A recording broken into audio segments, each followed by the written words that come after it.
현대 민주주의라고 얘기한다면, 우리 이번에 대통령을 뽑게 되었는데 민주주의라고 얘기한다면 가장 중요한 게 무엇이 있을까요? 바로 자유입니다. 우리는 우리가 선택하고 우리가 자유롭게 무엇이든지 할 수 있다라는 것이 민주주의의 근간이다라는 것이죠. 그래서 현대 사회에서 가장 중요한 것은 이 자율성과 선택입니다. 내가 어떤 것을 선택하는지, 직업과 진로와 연애와 신앙, 모든 것이 내가 원해서 선택한 것들로 이루어져야 내 인생은 행복하다라고 얘기하는 것이죠. 그러다 보니까요, 신앙도 내가 선택해야 되기 때문에 강요하면 안 된다라고 우리는 종종 이야기합니다. 내 삶의 주인은 나기 때문에 내가 결정하고 내가 선택해야 의미 있다라고 생각을 하는 것이죠. 그래서 내가 예수를 믿은 것도 내가 한 거고, 내가 살아온 것도 내가 살아온 거다라고 얘기합니다. 이게 현대 사회의 근간인 것이죠. 저는 어릴 때부터 교회에서 자랐습니다. 눈 뜨고 태어나 보니까 모태신앙이었고, 교회 예배 드리는 거, 주일학교에 나가는 거, 수련회 가는 것, 이 모든 것들이 그냥 일상생활이었습니다. 그냥 누구나 다 그렇게 하는 줄 알았습니다. 근데 어느 날 문득 이런 생각이 되더라고요. 내가 진짜 예수 믿는 게 맞나? 교회는 나오는데, 그리고 수련회도 가고 매일같이 예배를 참석하긴 하는데, 부모님 따라서 오니까 그냥 다니는 거 아닌가, 이런 생각을 하게 되는 것이죠. 왜냐하면 때로는 이 신앙이라는 것이요, 너무 당연하게 여겨지다 보니까 그것이 얼마나 크고 놀라운 사건이 있었는지, 나를 위한 하나님의 사랑의 빛이 얼마나 놀라운 건지를 깨닫지 못하니까 그렇게 생각을 한다라는 것이죠. 그런데 우리는요, 현재 시점에서 과거를 돌아볼 때, 곰곰이 돌아보게 되면요, 우리의 삶의 흔적들마다 내가 살아온 것 같지만 그 삶의 이면에는 누가 함께 계셨습니까? 하나님이 함께 계셨다라는 은혜의 흔적들을 발견하게 된다는 것이죠. 내가 모든 것을 했다라고 생각을 하고 돌아보면 다 하나님이 하셨다라는 은혜가 있다라는 것입니다. 하나님이 나를 부르시고 거대한 하나님의 은혜 가운데 나를 두셨다라는 것을 우리는 보게 된다라는 것이죠. 그래서 성경은 우리 모두가 자유롭게 모든 것을 결정할 수 있다라고 얘기하지만, 동시에 모든 삶의 순간마다 하나님의 은혜, 그 긍휼의 작정이 우리 삶 가운데 펼쳐지고 있습니다. 하나님의 역사는 내 개인의 결정과 함께 펼쳐집니다라고 얘기하는 것이죠. 그래서 요셉은 형들에 의해서 애굽에 팔려갔을 때, 형들이 그 총리가 된 요셉을 보고 나서 뭐라고 얘기합니까? 너무 두려워하니까 이 요셉이 형들에게, 두려워하지 마십시오, 이곳으로 보낸 이는 누구이다?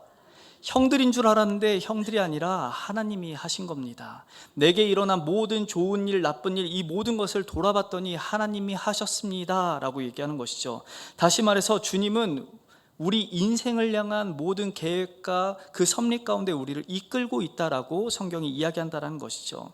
그래서 성경은 우리 인생의 모든 것을 하나님이 작정하시고 이끌고 있다는 것을 성경 곳곳에서 알려줍니다. 그래서 오늘 이 작정과 예정과 섭리는요, 성경에서 그냥 이론적으로 우리에게 이야기하는 것이 아니라 정말 우리 일상생활 안에서 하나님이 어떻게 우리를 이끌고 있는가를 알려주는 아주 중요한 교리이다라고 얘기할 수 있는 것이죠. 자, 우리 지난 시간을 한번 리마인딩하면 좋을 것 같은데요, 지난 시간에 우리 뭐에 대해서 배웠죠? 삼위일체. 감사합니다. 우리가 삼위일체 하나님에 대해서 배웠습니다. 하나님은 한 분이신데 그 하나님은 세 분으로 계십니다. 1 더하기 1 더하기 1은 3인데 하나라고 읽어야 됩니다 라는 것이죠. 한 분 하나님께서는 모든 영광과 존귀가 모두 동일하신데, 이 세 분 하나님께서는 각기 하는 일이 다르시다라고 이야기하는 게 삼위일체 하나님. 근데 이 삼위일체라는 단어가 성경에 있었습니까, 없었습니까? 없었습니다. 그럼에도 불구하고 아들 예수 그리스도가 하늘에 계신 하나님에게 자신의 아버지라고 얘기하고, 그리고 하나님 아버지께서, 그리고 아들 예수 그리스도가 나의 영이신 성령이 있다라고 얘기하면서, 하나님은 세 분으로 계시지만 이 하나님은 한 분 하나님이시구나 라는 것을 우리는 지난 시간에 배웠습니다. 그러면 그 하나님께서 도대체 오늘 뭘 하시는가가 오늘 중요한 이야기라는 것이죠. 자, 그래서 1번 같이 있습니다. 하나님은 어떤 일을 하시는가 같이 있습니다. 5가지 시작. 계획, 작정과 예정, 창조, 섭리, 구원, 완성. 지금 하나님께서요, 이 삼위 하나님께서 뭘 하고 계시냐? 하나님께서는 계획하시고 그 작정과 예정 안에서 창조하시며 여전히 우리 가운데서 운행하고 계시는 섭리가 있고, 그 섭리 가운데 우리 한 사람 한 사람, 이 한 사람 한 사람을 구원의 인도와 가운데서 우리를 이끌고 있을 뿐만 아니라 예수 그리스도 오시는 다시 그날에 완성시키실 것을 뭐든지 준비하고 있으며 실행시키고 있다라는 것을 지금 이야기하고 있다라는 것이죠. 그 중에서 오늘 우리가 배울 것이 무엇인가? 작정과 예정과 섭리라는 것입니다. 이 작정과 예정이라는 것은요, 넓게 본다면 온 세계 열방, 이 온 우주 만방 가운데서 하나님이 어떻게 역사하고 계시는가를 이야기하고, 더 좁게는 각 개인의 구원을 하나님께서 어떻게 이뤄 가시는가, 이 구원의 사건의 시작점이 도대체 어디 있는가를 알려주는 것이 이 작정과 예정에 있다라는 것이죠. 그러니까 이것이 너무 중요합니다. 이것이 있어야만 우리의 구원이 흔들리지 아니하고 하나님에게 우리가 콕 붙어 있을 수 있다는 것이죠. 그러면 작정이란 무엇인가? 우리 그 작정 같이 읽습니다. 시작. 하나님의 작정이란 창세 전부터 무엇이 일어나야 할지를 주권적으로 결정하신 하나님의 영원한 계획 혹은 목적이다. 이 하나님의 작정이란 것은 자신의 영광을 위해 장차 발생한 온 우주와 역사 가운데 일어난 모든 일을 하나님께서 이미 미리 다 아시고 하나님의 영원하신 계획 가운데 영원 전부터 계획하여 그 목적대로 이끌고 나가는 것을 뭐라고 얘기한다고요? 작정이다 라고 얘기하는 것이죠. 그래서 하나님은 세상과 인간의 창조를 시작하기 전부터 하나님이 하실 일들과 하나님이 일어나는 모든 일들이 하나님의 지혜와 계획 속에 있었을까요? 없었을까요? 있었습니다. 있었다라는 것이죠. 그 일들을 하나님께서 생각하시고 의도하시고 결정하시고 이끌고 나가는 것, 이것이 하나님이 이야기하고 있는 작정이다라는 것이죠. 그래서 하나님의 작정은요, 그분의 선한 지혜 가운데서 세상이 일어날 수 있는 모든 일을 하나님의 계획대로, 그 하나님의 의지대로 이끌고 나아간다. 그래서 하나님의 계획 속에 없는 일들은 이 세상에 일어날까요? 안 일어날까요? 하나도 일어나지 않습니다. 하나도 일어나지 않습니다.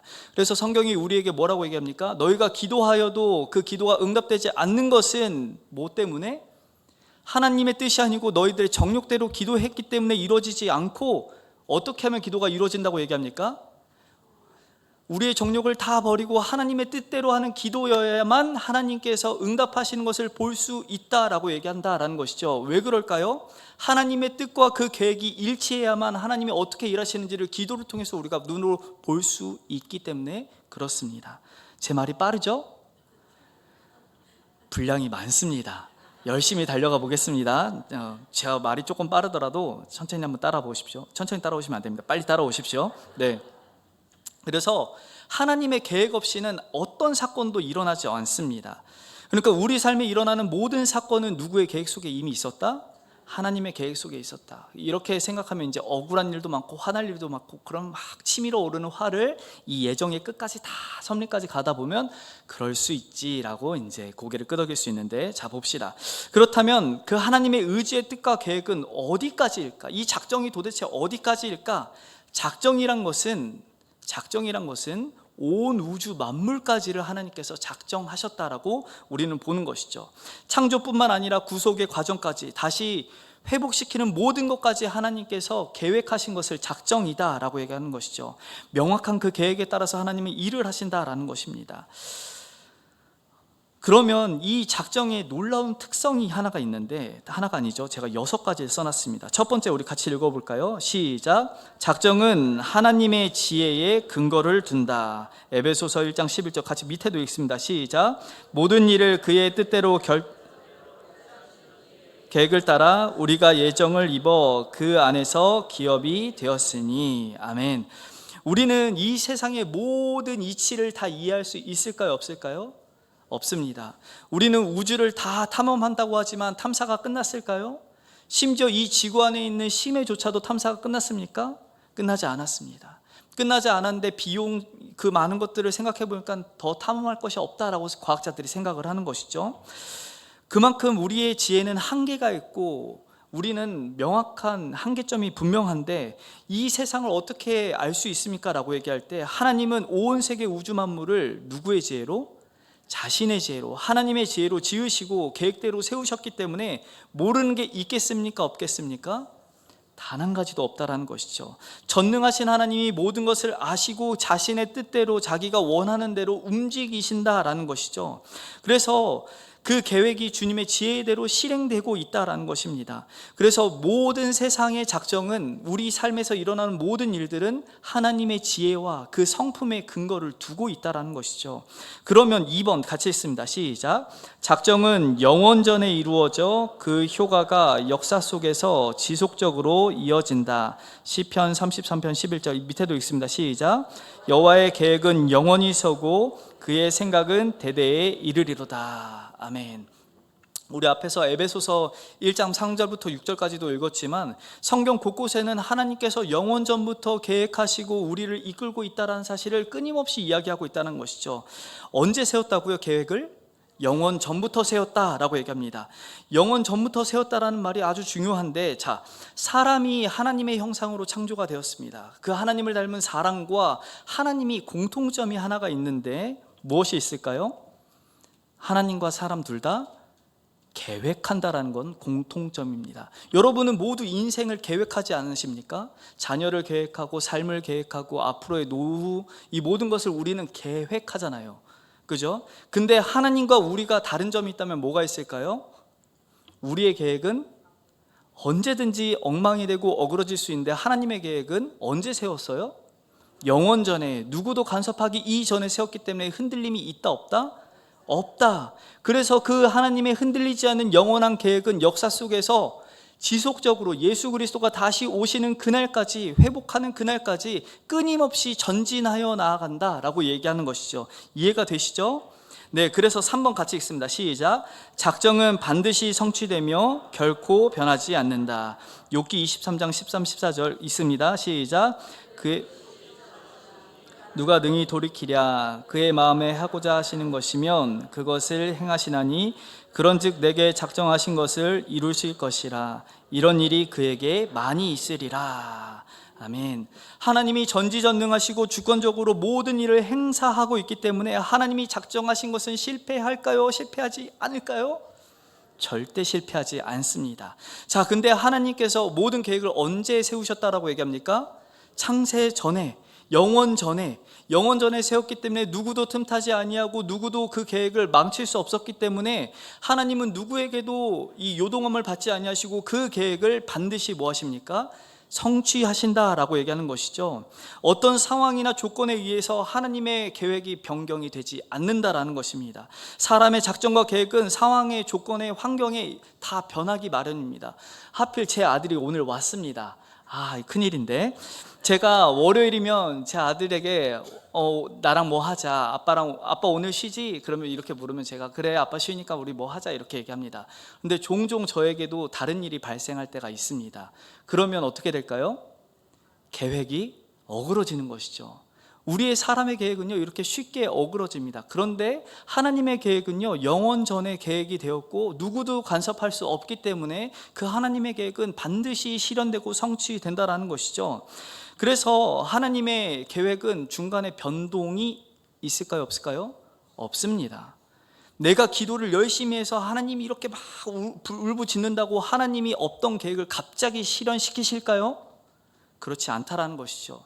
내가 하나님의 없던 계획을 가지고 막 기도하기 시작하면 어떻게 할까요? 하나님은 내 마음의 뜻을 하나님의 뜻으로 바꾸시기 시작합니다. 그래서 우리가 하나님의 뜻대로 기도를 하며 그 마음의 소원대로 하나님이 이루시는 것을 보게 된다는 것이죠. 그래서 하나님은 뜻밖의 일, 우발적이거나 우연이거나 불확실한 일들을 갑자기 이뤄내시지 않습니다. 그래서 더 나아가서 하나님은 창조에 대해서, 우리 사람에 대해서, 구원에 대해서, 이 세상의 질서에 대해서 궁극적으로 종말과 이 우리 삶에 대한 명확한 목적과 그 계획이 있기 때문에 변하지 않고 반드시 성취하신다. 그래서 성경은 하나님에 대해서 뭐라고 얘기하냐? 그렇기 때문에 하나님은 신뢰할 만하다라고 얘기합니다. 여러분 저를 신뢰하십니까? 신뢰하지 마십시오. 전 사람입니다. 영원히 변하지 않고 반드시 그 일을 작정하시고 이루시는 누구만? 여호와 하나님만 여러분 신뢰하십시오. 그런가 하면 4번 넘어갑니다. 같이 읽습니다. 시작. 성취를 위해 누구 혹은 무엇의 도움이 전혀 필요하지 않으시다. 앞서 말씀드린 것처럼 하나님의 작정은 외부의 조건이나 상황과 환경에 의해서 이 조성된 것이 아닙니다. 이 말을 조금만 더 한 발자국 더 내딛어서 생각한다면 하나님은 어떤 영향도 받지 않는다라는 것이죠. 반대로 어떤 도움도 필요하지 않다라는 것이죠. 그래서 하나님은 모세에게 떨기나무에서 딱 보여주시면서 하나님이 뭐라고 소개합니까? 자신을? 나는 스스로 있는 자다. 우리의 인생을 한번 살펴보십시오. 어려서 태어났을 때 누구에게 의존합니까? 부모에게 의존하고, 그리고 노년 이제 성장하여 결혼하게 되면 남편과 아내에게 의존하고, 노년이 되면요 내가 갖고 있는 물질도 있겠지만 결국에는 다시 자녀에게 의존하고, 인생의 평생은요 누군가를 의존하는 일로 끝이 납니다. 근데 하나님은 누군가에게도 의존하지 아니하시고 이 삼위 하나님께서 연합하여서 모든 것을 자신의 뜻대로 이뤄 가신다. 그분이 한 분 하나님이시다.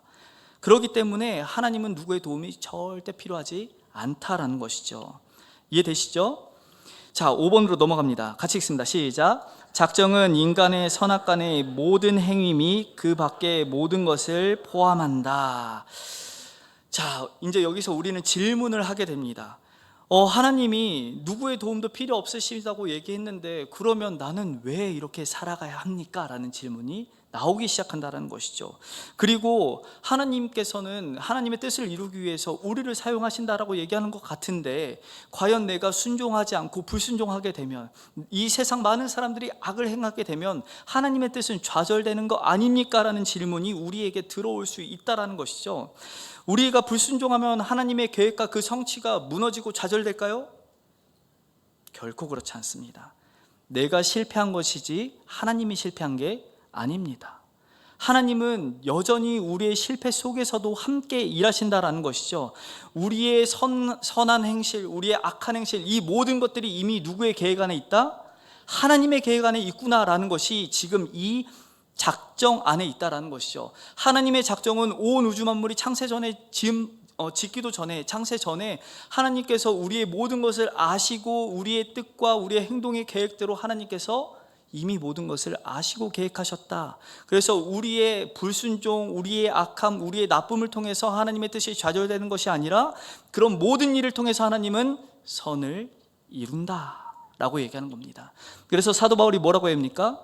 모든 것이 협력하여 뭘 이룬다? 선을 이룬다. 여기서 모든 것이 협력한다는 것이 우리의 삶이 서로를 도와줍니다라는 것이 이야기하는 게 아니라 내 삶 속에서 일어나는 크고 작은 사건들을 통해서 하나님께서는 하나님이 원하시는 선에까지 다를 수 있도록 하나님이 이끌고 가고 있습니다를 이야기한다라는 것이죠. 그래서 잠언 16장 33절, 이거 제가 제일 좋아하는 청년 때 늘 입에 달고 살았던 말인데, 사람이 제비를 뽑으나 그 일을 행하시는 이는 누구? 하나님이시다. 여호와 하나님이시구나. 우리의 인생에 일어나는 모든 일들, 내가 선택을 잘못했다 할지라도 하나님이 실패한 게 아니라 내가 실패했고, 근데 그 실패 속에서 누가 함께 일하신다?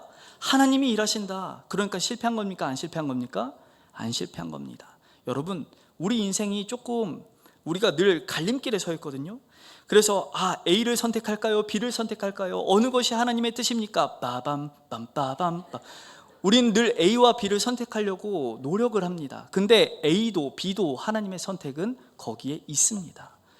내가 B를 선택해서 실패했기 때문에 하나님이 실패했다라고 생각하면 된다, 안 된다? 안 된다라는 것이죠. 그것도 하나님의 선택 안에, 그 예정과 작정 안에 있다라는 것이죠. 그래서 내가 순종하든지 불순종하든지 간에 하나님 나의 행동과 상관없이 하나님께서 나 한 사람을 위해, 그리고 이 열방을 위해, 온 우주 세계 만국을 위해서 하나님은 일하신다라는 것이죠. 그것을 믿고 순종하며 하나님과 동행하신 우리 되길 소망합니다. 자, 6번입니다. 같이 읽습니다. 시작. 작정은 인간의 범죄를 의도적 혹은 강제적으로 실행시키지 않는다. 인간은 스스로 결정하여 범죄하되 하나님은 그것을 허용할 뿐이다. 시편 106편 15절을 한번 찾아보십시오. 자, 이 말이 무엇인가 봤더니, 이 앞서서 봤더니 하나님은 선악간 모든 행위를 통하여서 하나님은 작정하시고 계획을 이뤄 가신다라고 봤더니, 그러면 하나님은 악을 만드신 분 아닙니까?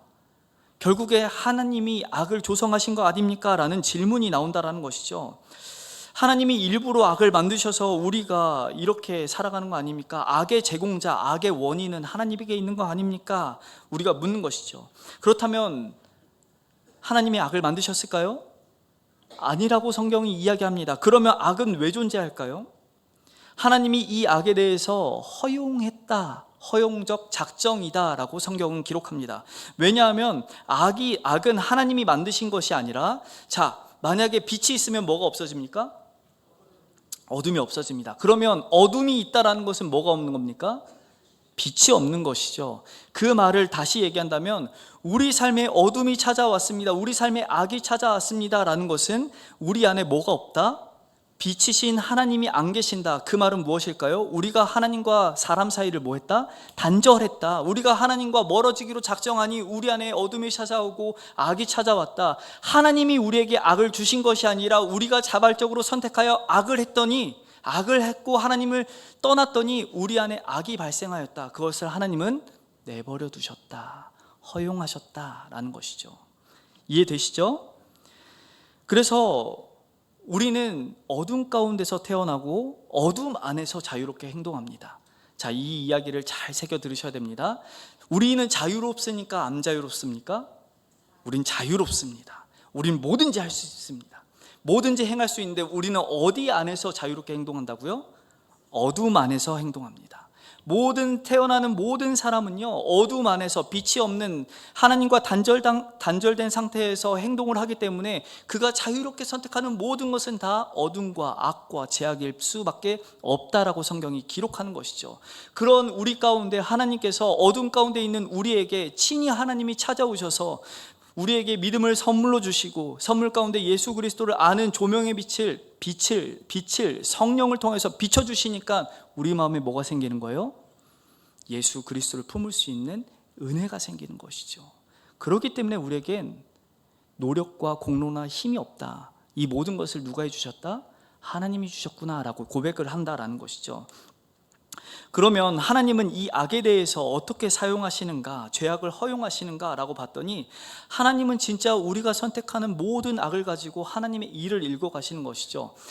제가 전에도 수요예배 중에 한번 종종 이렇게 얘기한 적이 있는데, 하나님께서 이스라엘 백성이 출애굽 당시에 출애굽하려고 하는 그 이스라엘 백성들에게 10가지 재앙을 보여줄 때마다 이 바로의 마음을 하나님이 어떻게 하셨다고 성경이 기록합니까? 마음을 완악하게 하셨다.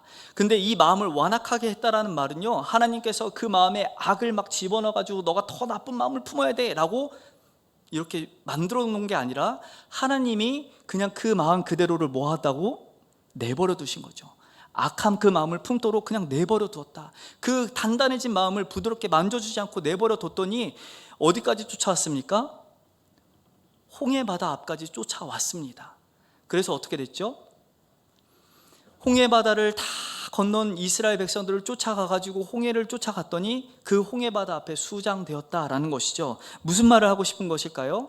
하나님은 인간 사회에 일어나는 죄의 악을 통하여서도 하나님은 역사하셔서 그것을 사용하셔서 허용하신 그 작정 안에서 하나님의 영광을 드러내는 일로 하나님은 사용하고 계신다라는 것이죠.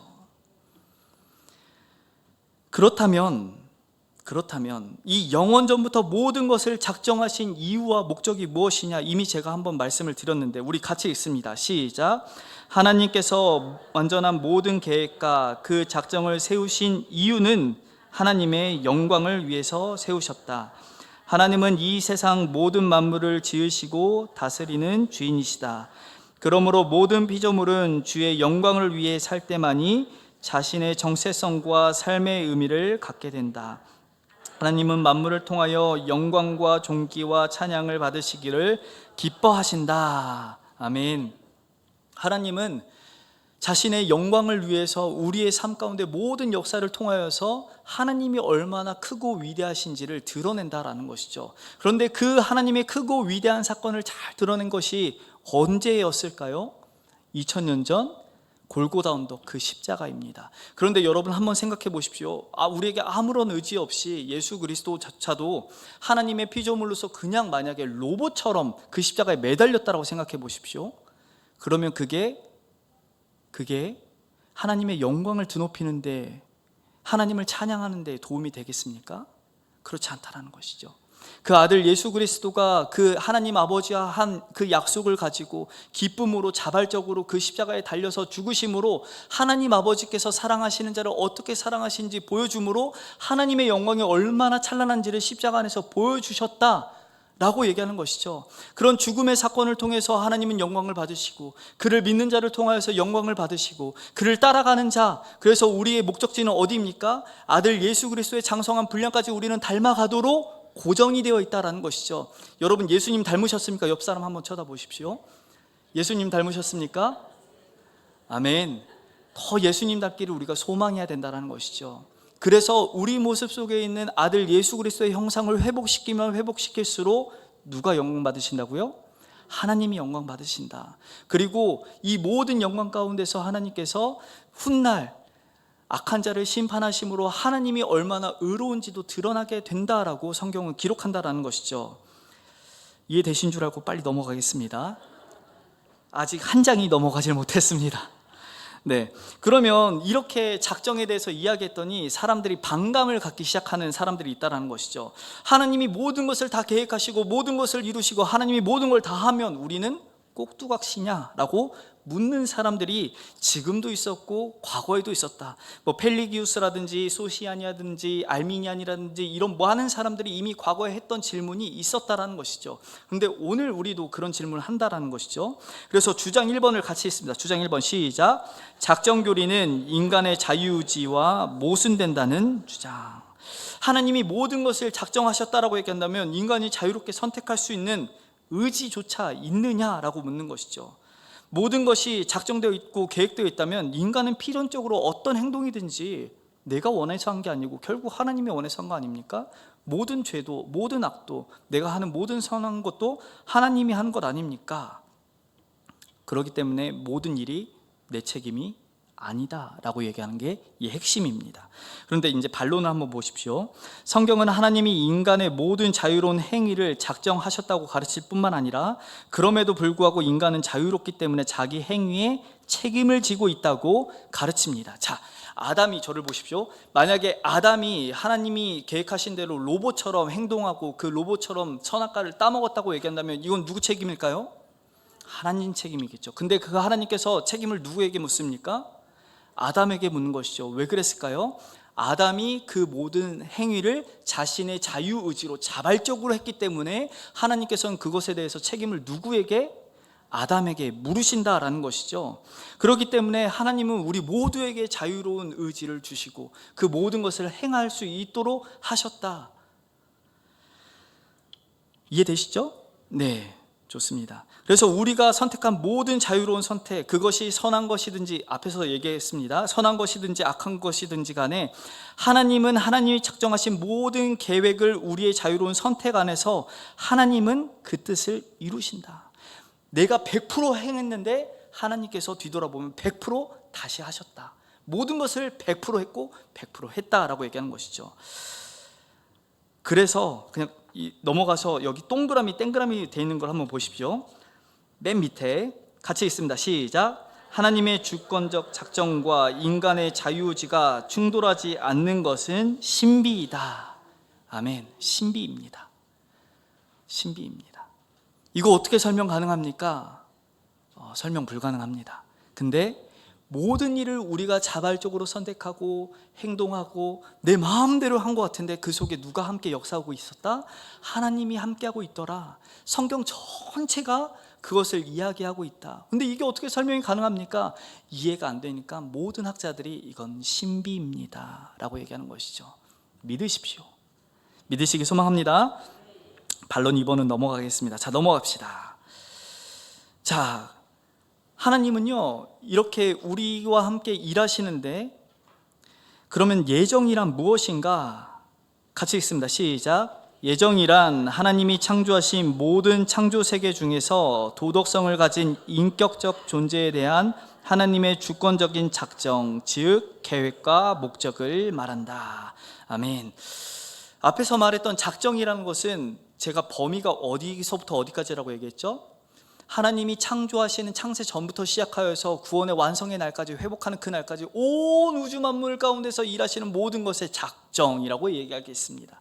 그러면 예정은 어디 있느냐? 예정은 이 작정에서 조금 더 슉 함축해서 우리 인생에, 우리 인간에 대한 구원의 계획에 대해서 이야기하고 있는 것이 예정이다 라고 이야기를 하고 있다는 것이죠. 그런데 이 예정에 대해서 이야기할 때는 모든 피조세계를 얘기하는 것이 아니라 인격적인 존재, 지각이 있는 존재, 동물을 얘기하는 게 아니라 사람에 대해서, 천사에 대해서 이야기하고 있다는 것이죠. 그래서 이 예정교리는요, 예수 그리스도, 이 삼위일체 하나님의 한 분이신 예수 그리스도가 주체이실 뿐만 아니라 그리고 주체의 대상이 되어주시기도 합니다. 이런 되게 독특한 일이 이 예정 안에 있는데, 이 예정에는 두 가지가 있는 것이죠. 선택과 유기가 있다. 그래서 이 선택과 유기가 있다라고 얘기하는데, 이건 조금 넘어가서 얘기하겠습니다. 그러면 예정의 주체는 누구인가? 우리 예정의 주체 같이 읽습니다. 시작. 예정은 삼위일체 하나님의 행동이다. 그러나 구원의 경륜과 관련하여 구속은 예수 그리스도에게, 성화는 성령에게 귀속되는 것과 같이 예정의 주체는 성부 하나님께 귀속된다. 이해가 안 되시니까 저를 보십시오. 자, 뭔 말인지 당체 이해가 안 된다. 보면 우리를 향한 구원의 은혜를 베푸시는 것은 하나님 아버지가 주신 것 같지만 그 모든 일을 이루신 건 누구이다? 예수 그리스도이다 라는 것을 이야기하고 있습니다. 그렇기 때문에 예수 그리스도에게 구원의 경륜은 귀속되어 있고, 그 귀속된 예수 그리스도의 구원을 누가 주십니까? 성령이 우리에게 주시고, 그 성령께서 구원의 날까지, 예수 그리스도 재림의 날까지 우리를 견인하여서 끌고 가고 있다. 그래서 우리의 믿음을 지키신다. 이런 성화를 누구에게 귀속하였다? 성령 하나님께 귀속했는데, 이 모든 사람의 구원의 계획은 누가 계획하셨다? 성부 하나님이 계획하셨습니다 라고 이야기한다라는 것이죠. 참 쉽게 설명했죠? 그런데 이렇게 하나님 아버지께서 계획하셨는데, 그러면 하나님 아버지께서 예정하신 대상은 누구입니까? 제가 두 가지를 적어놨는데, 온 인류와 예수 그리스도이다. 온 인류는 선악간 모든 피차간 모든 사람을 하나님께서는 예정하셨고, 그리고 그의 아들 예수 그리스도도 예정했는데, 오늘 여기에 제가 기록하지 않은 게 존재가 하나 더 있습니다. 천사도 여러분 하나 적어 놓으십시오. 하나님께서는 인격적인 존재로 천사조차도 선과 악에 대해서 반드시 심판할 것이라고 성경은 기록을 합니다. 그것을 예정하셨다라고 얘기하는 것이죠. 이해되셨죠? 네. 그러면 이제 예정에는 어떤 부분이 있습니까? 라고 봤더니 예정엔 두 가지 부분이 있다. 지금 제가 오전보다 엄청 빨리 하고 있는 겁니다. 오전에 이만큼 했을 때 아직 앞장을 넘기지 못했습니다. 자, 예정에 두 부분이 있는데, 예정에는 선택과 유기가 있습니다. 우리 선택에 대해서 같이 읽습니다. 시작. 그리스도 구원하기로 작정하신 하나님의 영원한 목적이다. 하나님이 선택했다라고 얘기할 때요, 이 하나님께서 영원 전에 하나님의 뜻대로, 하나님의 기쁘신 뜻대로 우리를 선택했다라고 얘기합니다. 그런데 선택을 누구를 했느냐가 중요한 것이죠.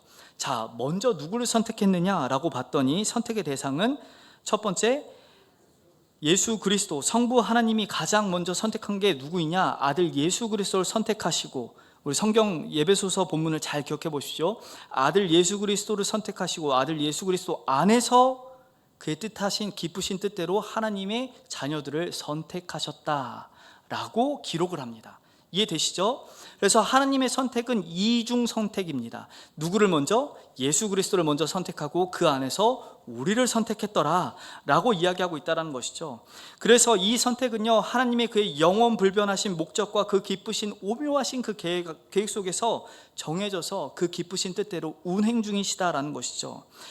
그래서 이 선택은요, 이 예정은요, 거저 베푸신 하나님의 은혜와 사랑을 우리에게 보여줍니다. 여러분, 누구보다 잘나셨습니까? 밖에 나가시면 우리보다 잘난 사람, 우리보다 착한 사람, 우리보다 괜찮은 사람들이 별로 없습니다. 아니요, 수두룩빽빽합니다. 진짜 많습니다. 그런데 하나님께서 왜 나 같은 사람을, 이런 보잘것없는 사람을 선택하셨는가?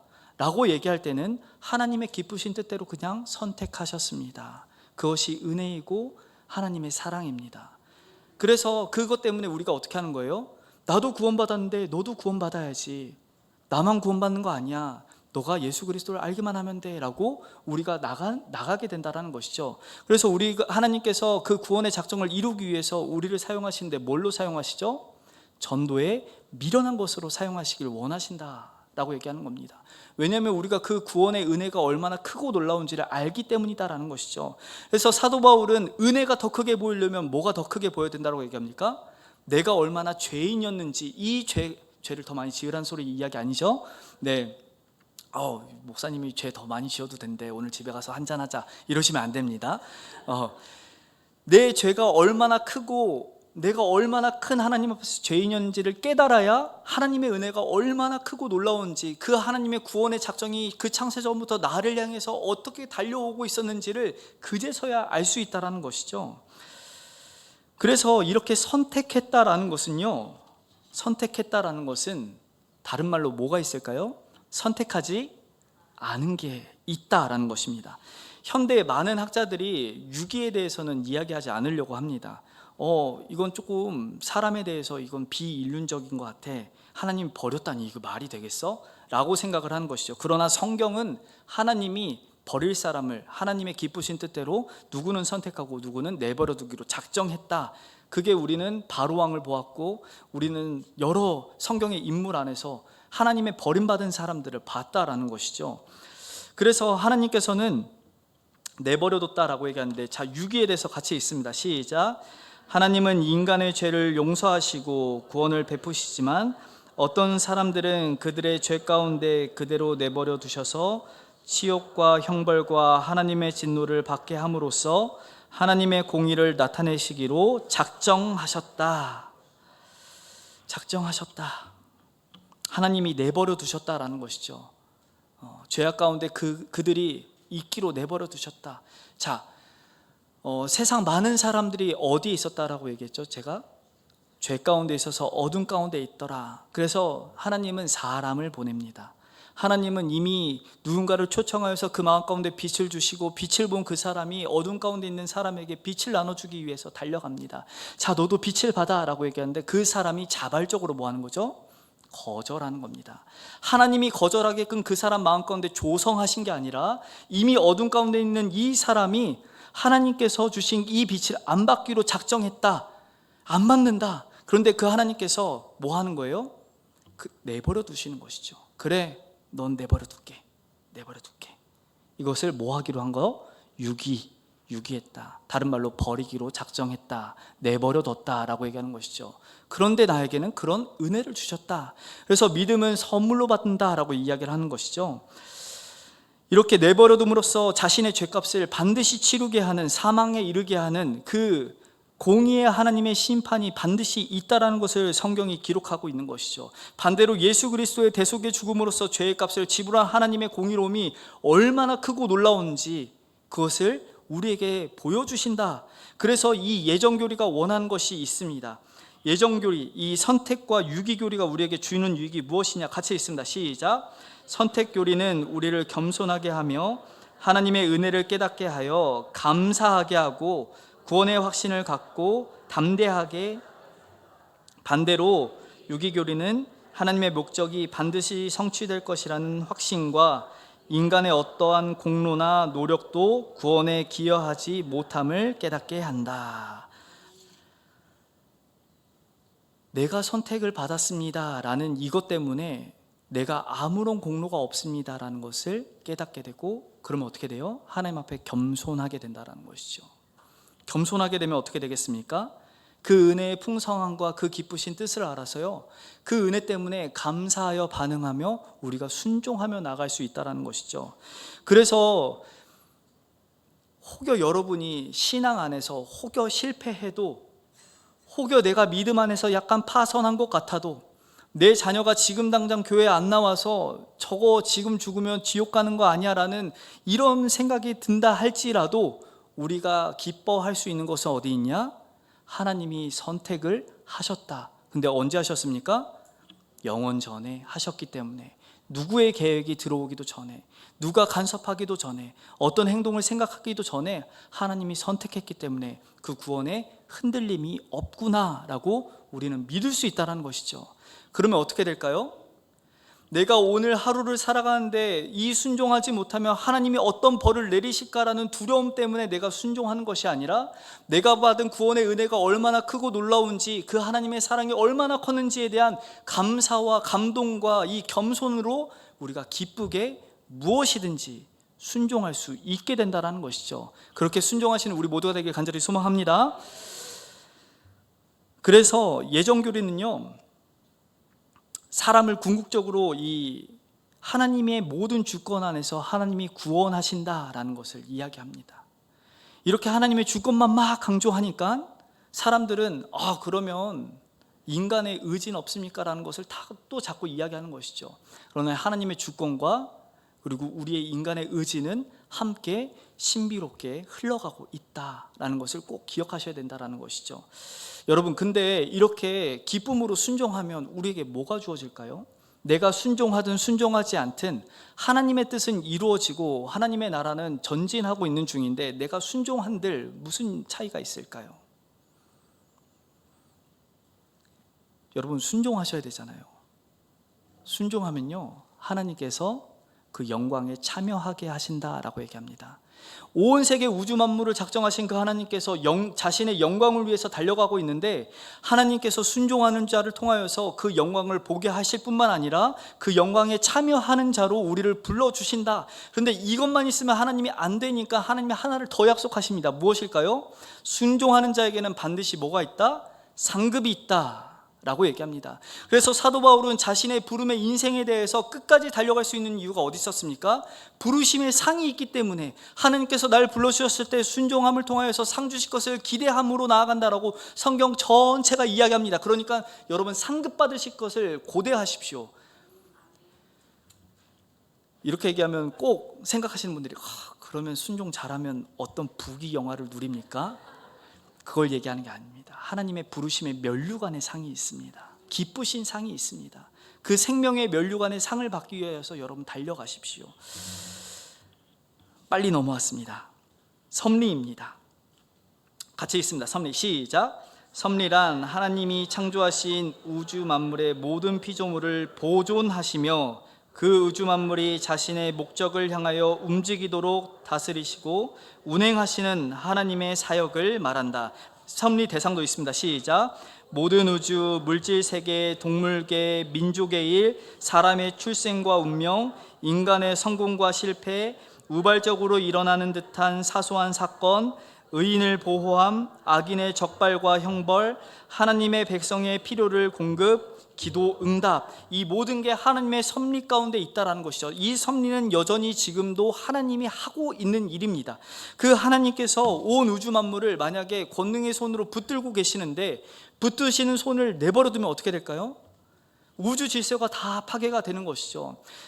저는 과학을 굉장히 좋아합니다. 그런데 과학에 대해서 이해가 안 되는 부분이 있다면, 온 우주 만물이 여전히 그 질서를 유지하면서 돌아가고 있음에도 불구하고 그 질서가 우연히 생겼다라고 얘기하는 이 말이 당최 이해가 되지 않는 것이죠. 어떻게 우연한 사건이 몇천 년, 몇 억 년을 이렇게 운행을 할 수 있겠습니까? 라고 말하는 것이죠. 어떻게 그럴 수 있을까요? 하나님이 있기 때문에 그렇다. 그리고 하나님이 온 우주 만물을 붙들고 있기 때문에 그렇다. 오늘도 자전과 공전을 하고 있는 이 지구가 태양과 가까워지면 여름이 오고 멀어지면 겨울이 와서 우리에게 사계절을 주고, 이 사계절 속에서 하나님께서 우리에게 때로는 비를, 때로는 눈을, 때로는 따뜻함을 주심으로 모든 인간 사람들이 살아갈 수 있는 환경을 조성하신 하나님의 보존, 그 운행이 있기 때문에 우리는 살아간다. 하나님은 여전히 권능의 팔로 우리를 붙드신다라는 것이죠. 그 하나님이요, 우리의 모든 인간사에 관여하십니다. 보이지는 않는데 아주 세밀하게 하나님은 일하고 있다는 것이죠. 나에게 나쁜 일이 생긴 것도 하나님의 섭리와 그 작정 안에 있는 것이고, 좋은 일이 생긴 것도 하나님의 작정 안에 있다. 그러면 우리가 어떻게 할 수 있을까요? 이제 사도 바울과 같은 마음을 품을 수 있습니다. 부해도 받고 빈곤에도 받던 사도 바울이 자족하는 마음을 품어서 어떤 상황이 와도 요동하지 아니하고 흔들리지 않았던 것처럼 우리도 너무 슬픈 일에 너무 좌절하지 않을 수 있고 기쁜 일에 흔들려서 하나님 없이 살아가는 그런 인생이 되지 아니하고 어떤 요동함 없이 누구만 의지하며 하나님만 의지하면서 살아갈 수 있는 인생이 될 수 있다라는 것이 이 섭리 안에 우리는 녹아 있다라는 것이죠. 그러면 섭리는 세 가지 요소를 갖고 있습니다. 같이 읽습니다. 시작. 보존, 존재와 관계, 하나님이 만물을 유지하시는 하나님의 계속적이고 지속적인 사역, 협력, 활동과 관계, 하나님은 만물을 통하여 일하시며 만물 안에 일어나는 모든 일에 관여함, 통치, 인도와 관계, 계획과 목적에 따라 주권적으로 다스리시고 목적을 이루시기 위한 지속적인 활동. 하나님의 섭리는 우주 만물 곳곳에 녹아 있습니다. 그래서 세상 사람들은요, 자연 만물을 보면 뭐가 있다라고 인식할까요? 신이 있구나라고 인식을 합니다. 우리는 이것에 대해서 이미 몇 주 전에 일반 계시라는 단어를 통해서 배워왔습니다. 우리 김세원 목사님이 하신 것 같은데요. 일반 계시, 온 우주 만물에 하나님이 어떤 분이신지에 대한 사건들이 녹아 있습니다. 근데 그것이 하나님이 전부라고 알 수 있을까요? 없을까요? 없습니다. 그런데도 불구하고 세상 사람들은 자연 만물이 영험함을 보면서 돌에 신비한 일이 있구나. 하나님, 누군지 모르지만 돌을 쓰다듬으면서 뭐합니까? 돈을 달라고도 얘기하고 자녀를 낳게도 기도해보고 나무, 영험하고 엄청 거대한 그 나무 밑에 정한수를 떠놓고 우리 빌기도 하는 것이죠. 왜 그럴까요? 그렇게 하나님의 놀라운 솜씨들이 자연 우주 곳곳에 섭리하여 하나님이 보여주고 있기 때문에 그렇다. 그 모든 일을 통하여서 하나님은 일하고 있는데 그 하나님의 일하심을 통하여서 결국에 궁극적으로 하나님이 하고자 하는 일은 무엇이다? 영광받길 원하신다라고 얘기하는 것이죠. 이처럼 하나님은요, 모든 만물 속에서 우리와 함께 계시고 지금도 보존하시고 협력하시며 우리를 통치하고 있습니다. 어떤 정당이 이겼다고 하나님이 실패한 겁니까? 아닙니다. 어떤 정당이 패배했다고 하나님이 승리한 겁니까? 아닙니다. 하나님은 우리의 정당과는 아무 상관이 없습니다. 하나님은 악인을 들어 쓰실 때도 있고 의인을 들어 쓰실 때도 있고 하나님이 원하시는 역사대로 하나님께서는 이뤄가고 있다. 그것을 우리는 이사야서를 통해서도 이스라엘의 흥망성쇠를 통해서도 알 수 있습니다. 그렇기 때문에 우리 인생에 일어나는 사건들로 여러분 요동하지 마십시오. 하나님은 단순히 세상을 유지하기 위함이 아니라 온 인류 역사에 이끌고 가심으로 구원을 이루시고 그 구원을 통해서 모든 영광을 하나님께로 돌리는 일을 지금 하고 있다는 것이죠. 그 위대한 계획 속에서 하나님 아버지께서 누구를 먼저 선택하시고 아들 예수 그리스도를 먼저 선택하시고 그 다음에 아들 예수 그리스도 안에서 누굴 선택하셨다? 우리를 선택하셨다. 그래서 우리를 영광에 참여한 자로 부르셨다는 사실을 여러분 꼭 믿으십시오. 그렇기 때문에 우리가 어떤 고난이 와도 어떤 기쁨이 있어도 하나님의 섭리를 신뢰하고 하나님이 지금도 나와 함께 하신다. 그래서 아들 예수 그리스도의 다른 이름이 무엇이었습니까? 임마누엘입니다. 하나님이 우리와 함께 계신다. 그 믿음 안에서 감사함으로 순종하며 하나님의 영광 가운데 참여하시는 우리 모두 되시길 간절히 소망합니다.